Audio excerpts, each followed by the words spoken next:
some of the funniest things that's happened behind the scenes? Well, we like to play tricks on each other.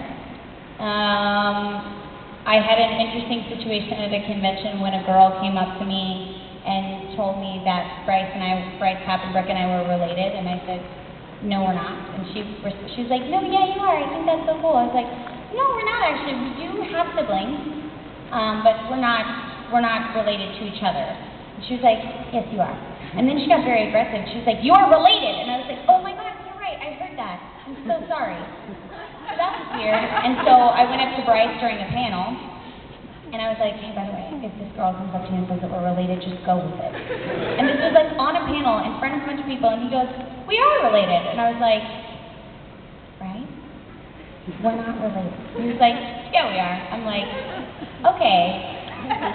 Okay, I appreciate you going with it, but like first you have to establish that we're on the same page before you go with it. Like establish that you're not crazy, and we know that we're not related. He was like, Cherami, you're my baby sister, and I was like, that's it, I'm done with you. So now we'll like go hang out with people. His wife will be like, and this is my sister-in-law. She's like this elaborate joke that my husband's like, here's my brother-in-law, Bryce. And I'm like, oh, okay. But ultimately, we're not related. But people will go and be like, yeah, no, I heard you guys aren't related. You know, yeah, we're brother and sister. It's hilarious. It's really weird playing husband and wife in Sword Art Online with my brother. He's not really my brother, but he is. So that's strange. They also like to play pranks on people. There was a mannequin that was set up in a booth that I went in. It's like Hannibal Lecter. He's like bloody like a zombie. He's really creepy. They put it in the booth at the top of my day, and I didn't know it was there because they wanted to see who was going to freak out the most, and they thought I would have a great scream. I walked into the booth, didn't notice it was there, turned the lights on. The engineer came in later. I was sitting out front. He jumped. I thought he was just weird, but I wasn't going to say anything. I didn't want to make him feel uncomfortable or judged for his random jump when he walked in. And then the director, Chris Kaysen, walked in, so I was like, oh, he's here, I'm going to go into the box. So I opened the door, back still to Manny, the mannequin, and Chris Kaysen was like, baby, Cherami, there's someone behind you. And I was like, that's so weird. Wonder how long I've been there. And I turned around and kind of freaked out, but not in the way that they had anticipated, and I said like, oh, I love you! Then I went to hug it, but I honestly was terrified. I just was really disturbed that that was my reaction. So I hugged the mannequin, and then all the directors knew that that was going to be happening today, so they all came by at different points. They were like, how'd she react? Was it awesome? We didn't hear a scream. And they were like, she hugged it. So every director came in, heard that I hugged it, and the response was, way to go, Cherami. Thanks a lot. And I felt guilty for a little while, and then I thought, no. The goal of the day was to put Cherami in therapy for the mannequin incident, yet I am the bad guy. No, this is not how this works.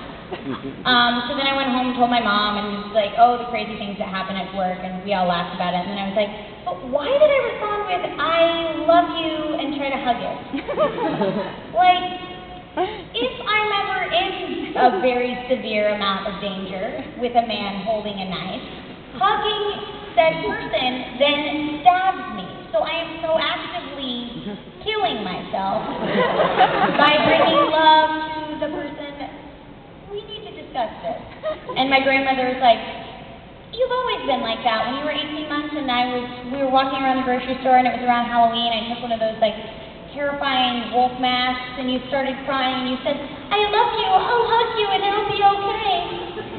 I was like, this is when you say, that's very nice, Cherami, but like if a zombie is coming to attack you, don't hug it, you will die. Like, this is something we discussed. So, I don't know, but that was a weird thing that happened. There's stuff like that happens all the time, and I'm usually the one that is the really easy target, because apparently I'm gullible. For a while they would tell me that my character was going to die that day, and I was like, it's so weird, because they've just booked more hours, so I don't know why they would kill her. I thought she was the main character. And they were like, oh yeah, no she is, but she died today. In episode 1? Yeah, so weird. That's so crazy, because she's on the poster. I know, it's weird. So we go through the full session, I'm like, she didn't die. I know. We didn't get to it yet. Next week, I'm like, she still didn't die. And the story is building toward not death.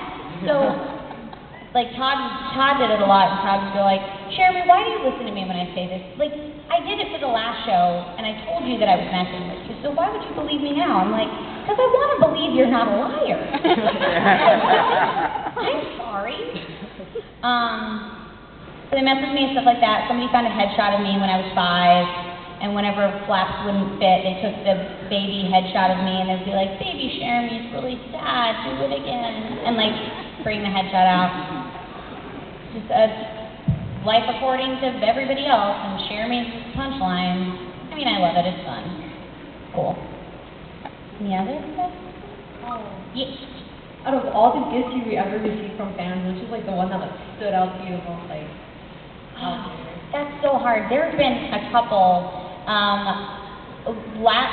Weekend before last, someone gave me a Lucy, and I think it's called like line art, where you write like eyes around the eyes so that it looks like it's colored in, but it's actually words. And she did Lucy with all of the stars from the zodiac keys. So in each star, she has written like Taurus over and over again to fill in the star, and then on the outside it says Open Gate of the Golden Bowl over and over again. That was so cool, because I'm like, I just look at this and I can read all of these things on here. And then someone gave me a Nissan model that they had made out of clay that's like painted with the glasses are on. I mean, it was really awesome. I had a guy that made me a vase with Borderlands 2 insignia, but it just looks like it's a normal vase. But if you know Borderlands, you're like, that's really tiny. Is that like Borderlands? Is that like the symbol for it? So it's all these like little, I feel like it's like a little inside joke. So when some of my friends that don't know anything about animation, they're like, this is so interesting. Why does this vase have these like shapes on it? I'm like, yeah, it's like a work thing. You know? So I try to explain it to them, and they're like, I don't understand.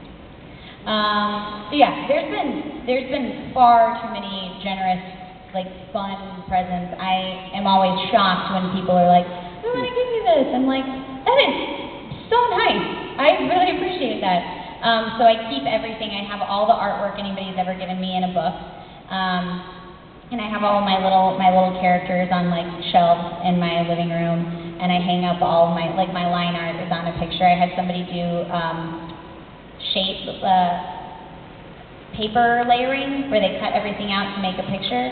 That was really awesome. That's also hanging up. So I keep all of it because I think it's so cool, and I love what you guys do. I'm an art nerd. I wanted to be an art historian, so I love getting to see art, and I save it all because it's amazing what you guys give me. It's really cool.